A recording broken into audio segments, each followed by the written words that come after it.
ในปีที่ผ่านมาทั่วประเทศแมนสามารถผลิตข้าวเปลือกได้ 3.7 ล้านตันซึ่งได้ตามคาดหมายที่วางไว้และสามารถค้ำประกันในการบริโภคภายในการปรุงแต่งส่งออกนอกนั้นยังมีพืชสินค้าที่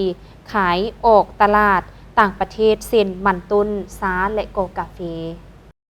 ในปี2024การปลูกฝังสามารถจัดตั้งปฏิบัติได้ผลงานพ้นเด่น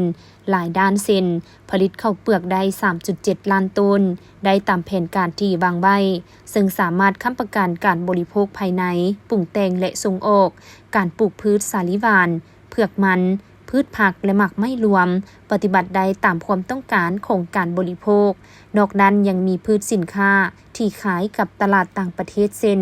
มันต้นกาแฟ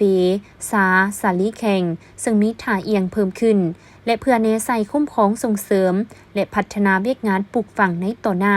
ให้มีผลสำเร็จตามแผนการที่กำหนดไว้รัฐมนตรีกระทรวงเกษตรกรรมและป่าไม้ได้ชี้นำให้สร้างและปรับปรุงบรรดานิติกรรมการปลูกฝังการพัฒนาระบบเวียกงานป้องกันพืชค้นคว้ามาตรฐานเงื่อนไขเทคนิคและคุณภาพสินค้าเกษตรกรรมสร้างคู่มือและบทแนะนำสร้างบทวิพากษ์เศรษฐกิจเทคนิคโครงงานปลูกแต่งพืชเล็งใส่พัฒนาระบบเกษตรกรรมสะอาดคุ้มครองปัจจัยการผลิตฝุ่นแนวพันธุ์ยาปราบศัตรูพืชและเทคนิควิชาการอำนวยความสะดวกต่อการลงทุนด้านการปลูกฝังและระบบเขียนทายสินค้าและสั่งรวมรายงานข้อมูลส่งออกพืชและผลิตภัณฑ์พืชอย่างมีคุณภาพ